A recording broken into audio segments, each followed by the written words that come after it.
సుల్తాన్పూర్ ప్రజా ఆశీర్వాద సభలో కాంగ్రెస్ బీజేపీలను కంబైన్డ్ గా ఉతికారేశారు బీఆర్ఎస్ అధినేత కేసీఆర్. అంబేద్కర్ ను అవమానిస్తే మౌనం పాటిద్దామా? తెలంగాణకు ఒక్క మెడికల్ కాలేజ్ ఇవ్వకున్నా నోరు మూసుకొని ఉందామా? పార్లమెంట్ ఎన్నికల్లో ఆ రెండు పార్టీలకు సురుకు పెట్టాలని పిలుపునిచ్చారు. తాము నిర్మించిన సచివాలయం యాదగిరిగుట్టకు ఎందుకు వెళ్తున్నారని మంత్రుల్ని ప్రశ్నించారు కేసీఆర్.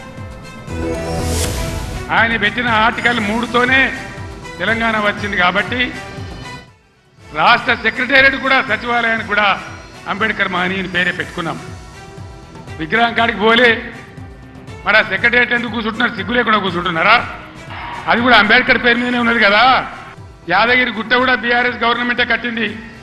మరి ఆడిపోయి ఎందుకు మొక్కుతున్నారు? ఎమ్మెల్యేలు ఉండే క్వార్టర్లు కూడా బీఆర్ఎస్ గవర్నమెంటే కట్టింది. గెలిచిన కాంగ్రెస్ ఎమ్మెల్యేలు దానిలో ఎందుకుంటున్నారు? అంటే అన్ని తీసేస్తారా? మిషన్ కాకతీయ చెరువులు బంద్ చేస్తారా? ఏమేం బంద్ చేస్తారు?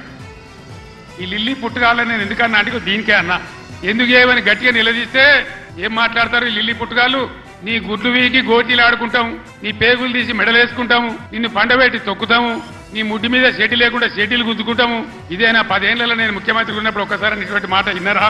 ఇంత అగౌరవంగా మాట్లాడినామా? ఇంత అన్యాయం మీ కళ్ళ ముందనే జరగాలన్నా? దయచేసి ఆలోచన చేయాలి. పోలీసు మిత్రులకు మనవి చేస్తా ఉన్నా, మీ డ్యూటీ మీరు చేయండి. 10 ఏళ్ళు మేము కూడా గవర్నమెంట్ ఉన్నాం.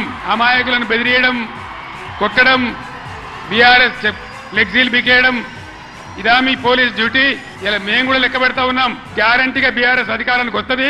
అప్పుడు మీ గతి ఏమైతే ఆలోచన చేసుకోవాలి. మేము అన్ని రికార్డు చేస్తా ఉన్నాం.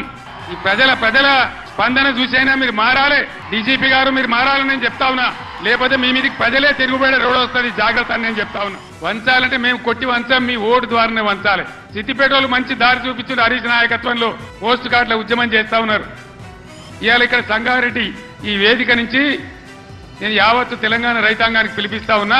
2 లక్షల రుణమాఫీ వెంటనే చేయాలని, ఎండిపోయిన పంటలకు 25,000 నష్టపరిహారం ఇవ్వాలని, ఎకరానికి బోనస్ ఖచ్చితంగా ఇవ్వాలని, వడ్లు వెంటనే కొనుగోలు చేయాలని రాష్ట్ర వ్యాప్తంగా రైతాంగం దయచేసి రేపటి నుంచే పోస్ట్ కార్డు ఉద్యమం మొదలు పెట్టాలని కూడా సిద్దిపేటను మార్గదర్శకంగా తీసుకొని చేయాలని నేను కోరుతా ఉన్నా.